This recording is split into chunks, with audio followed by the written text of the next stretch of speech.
안녕하세요. 향기를 나누는 나눔 아로마입니다. 오늘은 감정을 케어하는 아로마 시리즈 네 번째 시간인데요. 첫 번째는 부정적인 감정 다루기라는 제목으로 아로마 테라피와 감정을 다루었고요. 두 번째는 감정 오일 테라피 강의를 올렸었는데 그룹 내 강의라 나중에는 비공개로 돌렸습니다. 조만간 몇 개 파트로 나눠서 다시 올려보도록 할게요. 세 번째는 에센셜 오일의 효능에서 각 오일별 정서적 효능을 정리해서 올려드린 적이 있습니다. 오늘 동영상이 세 번째로 올라갔으면 더 좋았겠지만 아직 세 번째 영상을 보지 않으신 분들은 오늘 내용을 들으시고 각 개별 에센셜 오일의 정서적 효능도 체크해 보시면 좋겠습니다. 이 내용 또한 좀 더 공부해서 다시 올려보도록 하겠습니다. 오늘은 네 번째로 감동적인 실화 하나를 소개해 드리겠습니다. 개별 에센셜 오일의 감정적인 효능과 그 치유의 단계를 다룬 미국의 에센셜 이모션스라는 책에 있는 이야기입니다. 칼리의 이야기인데요. 칼리의 엄마가 쓴 실화입니다. 한 소녀의 트라우마와 치유의 위기, 그리고 그 문제가 해결되기까지의 과정을 다루었습니다. 에센셜 이모션스라는 책은 꽤 많은 나라의 홈페이지가 있고 책이 판매되고 있는데 아직 한국은 준비 중인 것으로 알고 있습니다. 최근 들어서 각 개별 에센셜 오일의 정서적인 효능, 즉 감정적인 효능에 대한 관심도가 점점 높아지고 있죠. 그래서 미국에서 이미 출판된 책을 구매해서 정리를 해보았습니다. 칼리 엄마가 쓴 실화는 트라우마의 순간부터 치유의 위기, 그리고 온전해지기까지의 정신적 치유에 관련된 단계를 그려내고 있습니다. 이것은 에센셜 오일의 사용이 신체적, 정서적, 영적 치유를 어떻게 촉진하는지를 보여주는 것인데요. 칼리와 그 가족이 그들의 이야기를 에센셜 이모션스라는 책에 공유해 준 것이 참 감사합니다. 그럼 칼리 엄마가 쓴 이야기를 그대로 풀어보도록 하겠습니다. 딸 칼리가 2살 되었을 때에 실수로 고기를 끓이는 슬로우 쿠커를 끌어당기는 사고가 있었습니다. 얼굴과 몸통을 심하게 되었고 딸 아이의 몸의 3분의 1이 2도와 3도 화상을 입게 되었지요.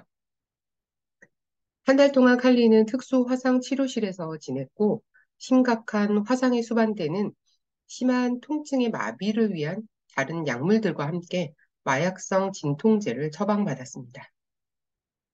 딸 아이의 얼굴과 목, 어깨에 피부 이식을 하기 위해서 2번의 수술이 필요했습니다. 칼리가 마침내 퇴원을 했을 때는 피부 이식이 뒤틀리지 않도록 6개월 동안 얼굴에 플라스틱 마스크를 쓰고 꽉 끼는 바디슈트를 착용해야만 했습니다. 내 아이가 너무 많은 고통을 겪는 것을 지켜보는 것은 끔찍하기도 했고 무력감마저 들었습니다.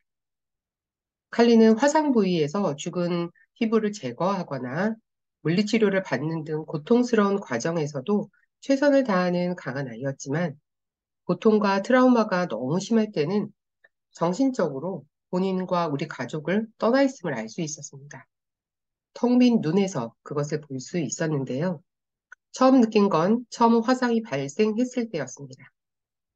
칼리의 피부에 뜨거운 국물이 닿은 직후의 몇 초간은 칼리의 영혼은 육체를 떠난 듯이 보였습니다. 강한 마약성 진통제와 견딜 수 없는 힘든 치료로 병원에 있는 내내 육체적, 정서적으로 무감각하거나 멍한 상태였습니다. 퇴원을 하고 평범한 일상으로 돌아가기까지는 엄청난 시간이 걸렸습니다. 약하고 섬세한 칼리와 우리 가족 모두가 이 사건에서 회복될 수 있도록 나는 신체적, 정서적으로 최선을 다했지만 너무나도 어려운 일이었습니다. 몇 년이 지나고 나는 칼리가 고통에 무감각하다는 것을 알아차리기 시작했습니다. 매우 활동적이고 모험심이 강한 아이였고 다른 아이들처럼 넘어지고 다치는 일들이 많았지만 그것이 본인을 아프게 한다는 것을 인정하지 않았습니다. 때로는 그것이 불안하기도 했죠. 정기 백신을 위해서 병원에 갔을 때의 일입니다. 간호사가 딸 아이를 침상에 눕히고 두 다리에 각각 2번씩 주사를 놓았습니다.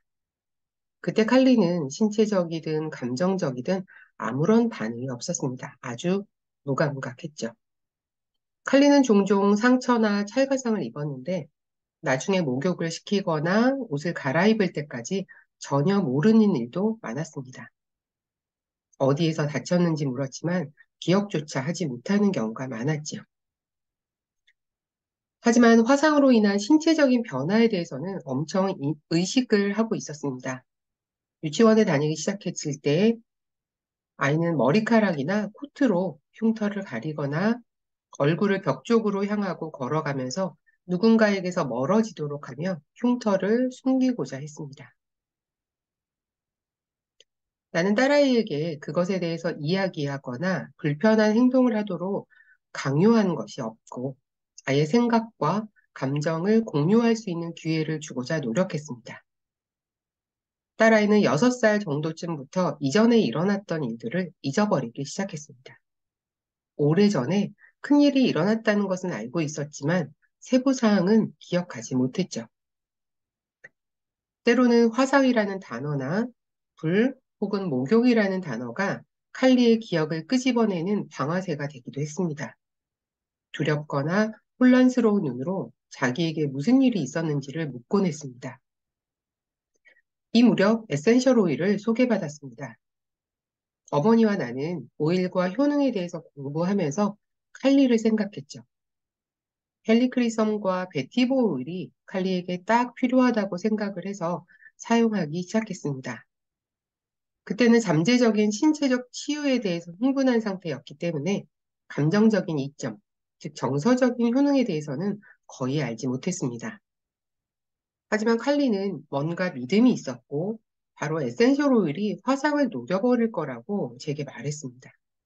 저는 어떤 일이 벌어질지 전혀 알지 못했죠.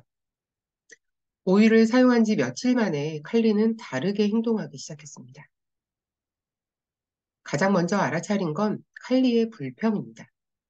우리가 합리적으로 설명을 해줄 수 없는 신체적인 고통에 대해서 칼리가 불평하기 시작한 거죠. 아주 작은 상처나 타박상을 입을 때마다 그것에 대해서 큰 불안감을 느꼈습니다. 최근까지의 무감각한 반응과는 정반대였죠. 몇 시간 동안이나 작은 상처에 대해서 울며 그것이 사라질 수 있을지에 대해서 걱정했습니다. 칼리는 하루의 대부분을 작은 일에 대해 걱정하며 보냈습니다. 목욕을 하도록 설득하는 것조차 불가능했습니다. 입는 옷에 대해서도 극도로 까다로워졌습니다. 옷이 맞지 않거나 꽉 조이면 입지 않았고요. 화상을 입었다는 말이나 화상이라는 단어조차도 극도로 심하게 두려워했고 불안 발작 증세가 나타났습니다. 때때로 이유 없이 내 무릎에 앉아서 울었고 그럴 때면 나도 같이 울기도 했습니다. 마침내 나는 칼리가 에센셜 오일로 인한 치유 위기를 겪고 있다는 것을 깨달았습니다. 과정이죠. 그러고 나니까 완전히 이해가 되더군요. 칼리의 모든 이상한 행동은 화상이나 병원에서의 경험과 직접적인 관련이 있었습니다. 에센셜 오일의 도움으로 칼리의 몸은 오랫동안 묻혀있던 모든 고통과 감춰진 감정을 쫓아버리거나 쏟아내고 있었던 것입니다. 칼리가 병원에 머물렀던 시간만큼 치유의 시간이 필요할 것이라고 생각했는데 정확히 그러했습니다. 한 달 동안 그런 상황이 지속이 되었는데요. 나는 칼리가 느끼는 감정을 확인하고 그동안 내가 할 수 있는 한 최선을 다했습니다. 에센셜 오일을 바르는 것을 잊어버린 날은 딸아이와 우리 모든 가족에게 힘든 날이 된다는 것도 배웠습니다. 그래서 나는 꾸준히 지속했고 그 결과는 놀라웠습니다. 힘겨웠던 한 달이 지나고 나는 칼리에게 부정적인 반응을 일으켰던 단어들이 더 이상 딸아이를 괴롭히지 않는 것 같다는 사실을 알아차리기 시작했습니다. 완전히 새롭고 긍정적인 관점을 가지고 더 이상 두려움에 사로잡히지 않음을 볼 수 있었습니다. 남의 시선을 의식하거나 수줍음이 아니라 강하고 자신감이 넘치는 완전히 다른 칼리였습니다. 칼리의 엄마로 나는 의심할 여지 없이 이 에센셜 오일이 딸아이에게 자신과 과거의 트라우마에 대해서 새로운 관점을 주었다는 것을 알 수 있습니다. 칼리의 7번째 생일날 우리는 칼리가 태어난 날에 대해서 이야기하고 있었죠. 칼리는 태어난 날에 대한 기억은 없지만 화상을 입었을 때는 기억한다고 하더라고요. 그래서 그 기억을 떠올릴 때 어떤 느낌인지 조심스럽게 물었습니다. 칼리는 밝고 확실한 목소리로 향을 맡고 싶다고 했죠. 나의 작고 소중한 칼리가 감정적인 치유가 되었다는 것이 얼마나 감사한지 말로 표현할 수가 없습니다. 지금까지 칼리의 엄마가 기록한 칼리 이야기를 그대로 다루어 보았는데요. 칼리의 이야기에서 알 수 있듯이 에센셜 오일은 정서적인 치유에 강력한 역할을 합니다. 감정적인 문제에 직면했을 때 우리 손을 잡아주죠. 칼리와 마찬가지로 우리 모두는 변화와 치유를 위한 표면으로 드러나야 할 해결되지 않은 고통과 상처를 가지고 있습니다. 에센셜 오일이 지원하는 치유의 5단계에 대해서 잠시 살펴보겠습니다. 신체적인 치유와 마음의 치유, 그리고 제한적인 신념을 내려놓게 합니다. 영적 인식과 연결을 돕고요. 삶의 목적을 성취하도록 영감을 줍니다. 좀 더 구체적으로 보도록 하겠습니다. 에센셜 오일은 강력한 물리치료제입니다. 일부 에센셜 오일은 허브보다 40배에서 60배 더 강력하다고 알려져 있죠. 에센셜 오일은 인체가 유해균과 싸우는 데 도움을 줍니다. 각 기관과 땀샘 및 신체 시스템을 정화하고 신체 기능의 균형도 높고 신체 에너지 진동을 높여줍니다. 그리고 에센셜 오일은 신체 건강을 지원합니다. 그래서 심장에 들어가는 필요한 에너지를 제공을 하죠. 신체의 진동도 높입니다. 신체가 높은 에너지의 진동 속에서 살게 되면 낮은 에너지, 예를 들어서 억압된 감정은 공존하기 어렵게 되죠. 그런 감정을 방출하려고 하는 것이 자연스러운 신체의 모습이고요. 에센셜 오일은 그러한 균형을 맞추는데 도움이 됩니다. 일시적인 감정과는 달리 본질적으로 신념이라는 것은 아주 오래되고 잠재의식에 깊이 뿌리내리고 있습니다. 신념은 우리가 경험으로 얻은 결론에서 만들어진 깊이 있는 틀이죠. 이러한 신념은 우리가 삶을 보는 시각을 만들어냅니다. 좋든 나쁘든 나 자신에 대한 나의 신념은 정체성을 드러낼 수가 있는데요. 모든 행동과 생각 및 감정 패턴에 광범위한 영향을 미칩니다. 우리 모두는 긍정적이거나 부정적인 믿음을 갖고 있죠. 하지만 부정적이거나 제한적인 신념은 우리 삶에 동일한 문제가 반복되게 할 수 있습니다. 반복되는 경험은 관련된 감정 경로를 강화하게 되는 거고요.